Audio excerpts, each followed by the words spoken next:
सगिरी के सपने में उसके पिता उसे निराशा से देख रहे हैं। वो उससे वजह पूछने की कोशिश करती है, लेकिन पूछने से पहले ही उसकी नींद टूट जाती है। उठने के बाद वह देखती है कि गेंजी उसके सामने खड़ा है और उसने बताया कि वे इस समय आइलैंड पर एक गुफा में हैं। जहरीली तितली के काटने की वजह से वो बेहोश हो गई थी। सगिरी खड़ी हो जाती है और गेंजी उसे चेतावनी देने की कोशिश करता है कि वो अभी इधर उधर न घूमे।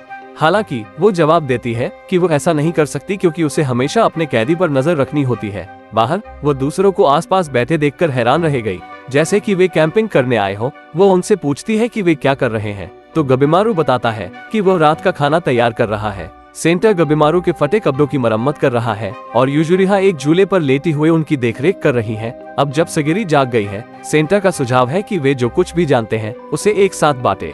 वे बात करते समय गबिमारू का बना खाना खा सकते हैं। जब यूजुरिहा खाना देखती है तो गुस्सा हो जाती है और बताती है कि यह कीकटशुगन नाम की डिश है जो उसे पसंद नहीं आई। गबिमारू बताते हैं कि उन्होंने इसे जंगल में मौजूद चीजों का यूज करके बनाया है। जब वो चीजें इकट्ठा कर रहा था तो उसने पूरे आइलैंड का भी पता लगाया। दुर्भाग्य से गबिमारू को जंगल में ऐसा कुछ भी नहीं दिखा जो जीवन के अमृत के जैसा लगे। यूजुरिहा उससे पूछती है कि क्या वो जीवन के अमृत के बारे में कुछ जानता है, और गबिमारू का ध्यान उनके गांव के प्रमुख की ओर चला जाता है। वो उस जानकारी को अपने तक सीमित रखने का फैसला लेता है और दूसरों को उत्तर देता है कि वो इसके बारे में पहली बार सुन रहा है। इसके बाद गबिमारू ने समझाना जारी रखा कि खाने के लिए चीजें इकट्ठा करते समय उन्होंने यूनिक पेड़ पौधे के बारे में सीखा। स्पीशीज मिक्स है, लेकिन वे मेनलैंड पर अक्सर पाए जाने वाले मामूली पौधे हैं। जिस चीज ने उसका ध्यान खींचा वो ये थी कि उसे समुराई मिले जो फूल बन गए थे।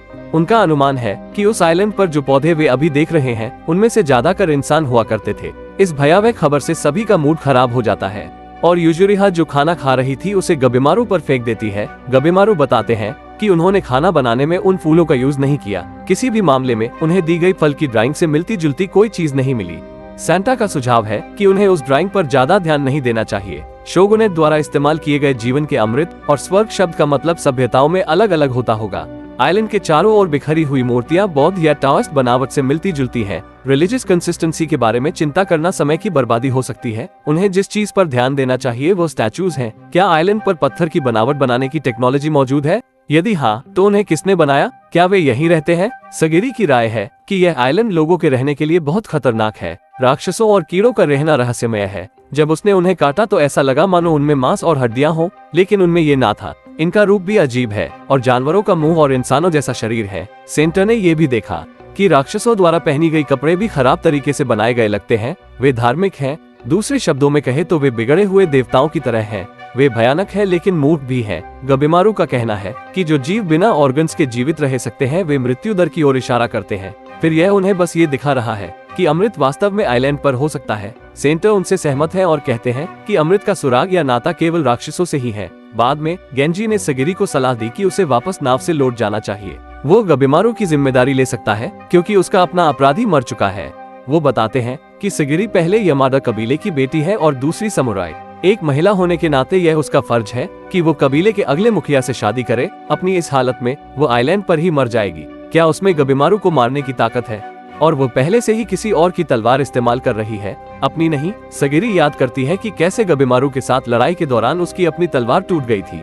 गेंजी उसे बताता है कि तलवार एक योद्धा का दिल है और वो पहले ही यमाडा कबीले का दिल खो चुकी है। सेंटर उनके क्वेश्चन के बीच में शामिल होता है और पूछते हैं कि क्या वे आसानी से वापस लौट सकते हैं। वहाँ भेजे गए ज्यादातर समुराई वापस नहीं लौटे। यहाँ तक कि अगर वे नाव का यूज करते हैं तो भी उन्हें यकीन नहीं है कि वे बच सकते हैं या नहीं। इस बीच टेंजा नाम का एक असिमन अपने अपराधी नूरुगाई के साथ एक नाव पर आइलैंड से भागने की कोशिश कर रहा है। नूरुगाई को संदेह है कि वे जा सकते हैं क्योंकि पानी का बहाव उनके खिलाफ है। अगर वे बच भी सके तो अमृत पाने में नाकाम रहने की वजह से उन्हें फांसी दे दी जाएगी। टेंजा ने अपनी ओर से शोगुनेट से बात करने का वादा किया। वह भाग लेने वाले सभी अपराधियों के वजह उसे घर ले जाने का वादा करता है। नूरुगाई सबसे अधिक जीने की हकदार है। दूरी में अंततः उन्हें एक बड़ी नाव दिखाई देती है। टेंजा खुश होता है, लेकिन जैसे ही वे इसके करीब आते हैं वे देखते हैं कि यह वास्तव में उन सभी अपराधियों के जहाज के टुकड़े हैं जो उनके पहले आए थे। फिर वे जहाज के मलबे के आसपास कुछ परछाई देखते हैं, इसलिए टेंजा दोनों की रक्षा के लिए अपनी तलवार निकाल लेता है। नूरुगाई उसे डांटती है क्योंकि क्रिएचर चमकती चीजों की ओर आकर्षित होते हैं, लेकिन बहुत देर हो चुकी थी। एक बड़े क्रिएचर ने उन पर हमला किया और उनकी नाव को नष्ट कर दिया, जिससे वे जहाज के मलबे में फंस गए। उनके चारों ओर अधिक क्रिएचर्स दिखाई देने लगते हैं और उन्हें पास आने वाले सभी क्रिएचर को दसियों टुकड़ों में काटकर भागना पड़ता है। नूरुगाई को अपने दादा के कहे शब्द याद आते हैं कि उसे दौड़ना चाहिए क्योंकि वो सैंका वंश का अंतिम व्यक्ति है। उसे आश्चर्य होता है कि क्या उसकी ये हालत दैवीय दंड का नतीजा है। अतीत में नूरुगाई ने समुराई के एक टोली की मदद करने की कोशिश की थी जो उनके पहाड़ों में खो गए थे। समुराई इसके बजाय पूछता है कि क्या वो हमीशी का हिस्सा है और यदि पॉसिबल हो तो वो उनके गांव में आराम करना चाहेगा। हालांकि समुराई ने इसके बजाय उसके पूरे गांव के लोगों का मार डाला था। ये पता चला है कि हमीशी उन लोगों के लिए एक शब्द है जो शोगुनेट के गुलाम होने से इनकार करते हैं और वे पहाड़ों में अनोखी तहजीब के साथ अपना जीवन जीते हैं। उन्होंने सभी को मारने के बाद नूरुगाई को टॉर्चर करने के लिए पकड़ लिया। वहाँ जेल वो जगह है जहाँ टेंजो ने उसे पाया था। उसे समझ नहीं आया कि एक इनोसेंट लड़की को कैसे मार दिया जाना चाहिए, इसलिए इसके बजाय वो उसे एक्सपीडिशन में शामिल होने और जीने का मिशन भेंट करता है। जहाज के मलबे के बीच वे एक और असेमोम किशो को पाकर चौंक गए जो गबिमारू द्वारा अपने गार्ड की हत्या के बाद चला गया था। किशो के चारों ओर अब फूल उगाए हैं। टेंजो उसकी मदद करना चाहता है लेकिन ये क्रिएचर द्वारा बिछाया गया जाल था। किशो के मृत शरीर को देखकर नूरुगाई घुटने टेक देती है और टेंजो को उसके बिना भागने के लिए कहती है। उसने पहले ही अपनी ये हालत को अपने गांव वालों की मौत के बदले में दैवीय दंड को स्वीकार कर लिया था। नूरुगाई को आगे बढ़ने के लिए मनाने की कोशिश करते हुए टेन्य क्रिएचर से लड़ता है। वो नूरुगाई से कहता है कि उसे गांव वालों या उसके दादाजी की परवाह नहीं है। वो सिर्फ ये जानना चाहता है कि क्या नूरुगाई मरना चाहती है। नूरुगाई अपने दादाजी को याद करते हुए रो पड़ती है और कबूल करती है कि वो सिर्फ जीना चाहती है और पहाड़ों पर वापस जाना चाहती है। टेंजो उसे एक तलवार देता है और उससे कहता है कि उन्हें जीवित रहने के लिए जो भी करना पड़े वे करना चाहिए। वो दूर एक सही नाव की ओर इशारा करता है और उससे कहता है कि उन्हें वहां जाना चाहिए। एक लंबी लड़ाई और कठिनाइयों से भागने के बाद दोनों घायल हालत में एक दूसरे के सहारे से किनारे की ओर से लंगड़ाते हुए आते हैं। वे समुद्र तट पर आराम करते हैं और सोचते हैं कि उन्हें आगे क्या करना चाहिए। नूरुगाई का मानना है कि वे अमृत के साथ भी वापस नहीं लौट पाएंगे। राक्षस भी आइलैंड पर पाए जाने वाले राक्षसों से खतरनाक हैं और आइलैंड के चारों ओर जमा हुए जहाजों का पहाड़ एक और प्रॉब्लम है। वे खुद पर से खून धोना शुरू कर देते हैं, जबकि टेंजो नूरुगाई से कहता है कि समुद्र की नावों में मारे हुए समुराई थे जो फूलों में बदल गए हैं। खुद को धोते समय टेंजो ने देखा कि नूरुगाई का रूप लड़कियों जैसा लग रहा था। नूरुगाई ने उससे पूछा कि वो किस बारे में बात कर रहा था।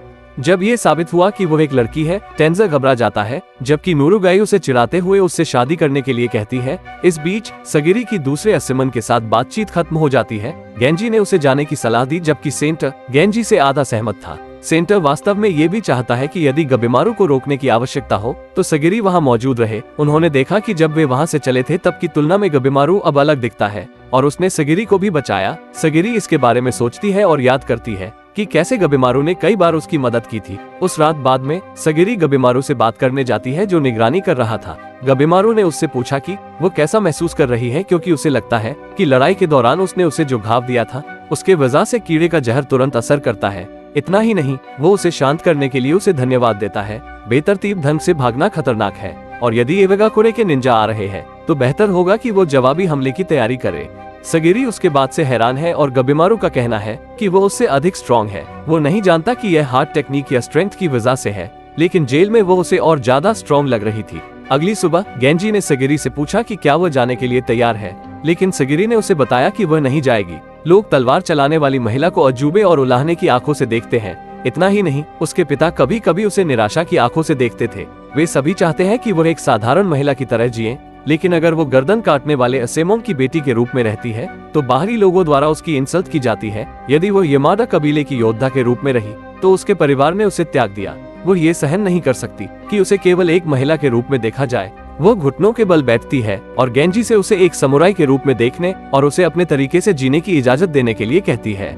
गेंजी मुस्कुराते हैं और जवाब देते हैं कि समुराई ऐसे नहीं रहते। यह आइलैंड एक बैटलफील्ड है जिसमें महिलाओं और बच्चों के लिए कोई जगह नहीं है। वो अपनी तलवार से सगिरी पर हमला करता है, लेकिन उसे आश्चर्य हुआ कि सगिरी ने आसानी से उसका हथियार चुरा लिया। गेंजी उसे डांटता है और अपनी तलवार वापस ले लेता है। हालांकि वे तब इंटरप्टेड हो जाते हैं जब गेंजी के पीछे एक बड़ा इंसान आकर खड़ा होता है। ये रोकुर्ता था। उसने गेंजी पर हमला कर दिया।